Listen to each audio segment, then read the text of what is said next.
Creíste que lo habías visto todo. Pero el verdadero horror aún no ha comenzado.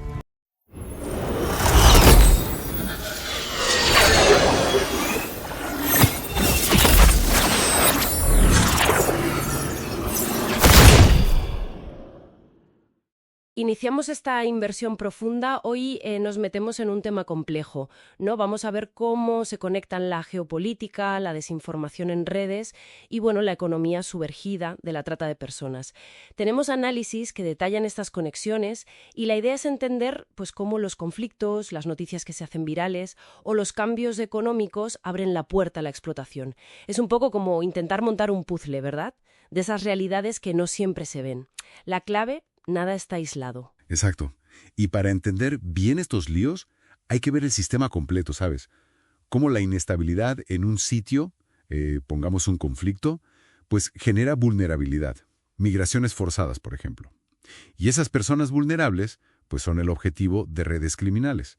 Redes que muchas veces se ocultan o, bueno, se disfrazan con desinformación online. Vale, vamos a meternos ahí.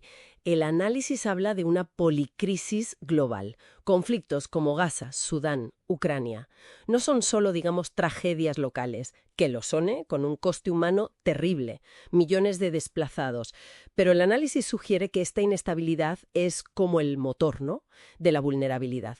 ¿Cómo va eso más allá del desplazamiento que todos vemos? Pues justo ahí está lo interesante, ¿no? Cómo esa inestabilidad tan bestia crea un flujo constante de gente desesperada. Y claro, son presas fáciles para las redes de trata.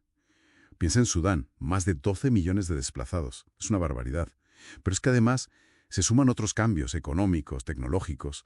La fragmentación esta de bloques, ¿no? EU-China, la carrera por la IA y regulaciones distintas en cada sitio.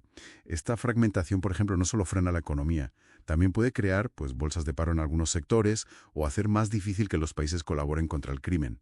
Y por esas grietas se cuelan. Y aquí es donde la cosa se pone interesante de verdad. El campo de batalla digital.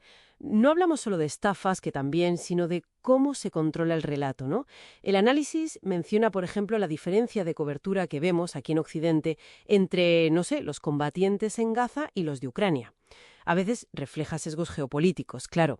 Y el contenido viral, bueno, eso influye directamente en política, en lo que opina la gente. Precisamente. Y esa dependencia digital, que con la pandemia se disparó, pues ha multiplicado las estafas online. Y cada vez son más sofisticadas. El análisis es muy concreto, ¿eh? Detalla cómo en el sudeste asiático, las cifras son tremendas. Hablan de unas 120.000 personas en Camboya, 100.000 en Myanmar. Son víctimas de trata forzadas a cometer fraudes online, a escala industrial, ¿eh? Las atraen con ofertas falsas de trabajo, un buen sueldo, y luego las coaccionan, las amenazan. Y la IA generativa, bueno, está haciendo que estas estafas sean mucho más creíbles, más difíciles de pillar. Entonces, con todo esto, ¿qué foto tenemos de la trata de personas? El análisis dice que ha aumentado muchísimo después de la COVID, un 25% más de víctimas detectadas en 2022 que en 2019. Tela. Y lo más fuerte es que ha cambiado el tipo de explotación. Ahora la mayoría son para trabajo forzoso y para cometer delitos, como estas estafas online. Ha superado a la explotación sexual, que antes era lo que más se detectaba. Y esto nos lleva a una cuestión, bueno, fundamental. La conexión con el crimen organizado, el transnacional, y con la corrupción. El análisis es, vamos, muy claro. La trata es un negocio con poco riesgo y beneficios altísimos. Y muchas veces la corrupción a distintos niveles lo facilita. Se habla de casos de funcionarios implicados en Tailandia, en Camboya, que básicamente, pues, dejan que estas redes operen con bastante impunidad, ¿sabes? Y la desinformación, la manipulación en medios, incluso ciertas teorías de conspiración online, ayudan a esconder estas conexiones, a que no se hable de ello. Pero bueno, no todo es negativo. El análisis también recoge que se están haciendo cosas para luchar contra esto. Se mencionan operaciones internacionales de Interpol, como Global Chain o Stormmaker II, también de Europol. y parece que han conseguido cientos de arrestos, rescatar a víctimas. Incluso hablan de herramientas tecnológicas, como una llamada StreamView del DHS de Estados Unidos para analizar flujos de dinero o comunicaciones y así intentar desmantelar las redes. Sí, esos éxitos son importantes, desde luego. Demuestran que si se coopera a nivel internacional, se pueden conseguir cosas. Pero los desafíos son enormes. La aplicación de la ley no es igual en todas partes, ni mucho menos. Y las redes criminales se adaptan rapidísimo, sobre todo online. Además, muchas medidas son reactivas, ¿sabes? Van detrás de los traficantes, pero no atacan las causas de fondo. La pobreza extrema, la inestabilidad política, la falta de oportunidades, que es lo que crea esa vulnerabilidad inicial que explotan.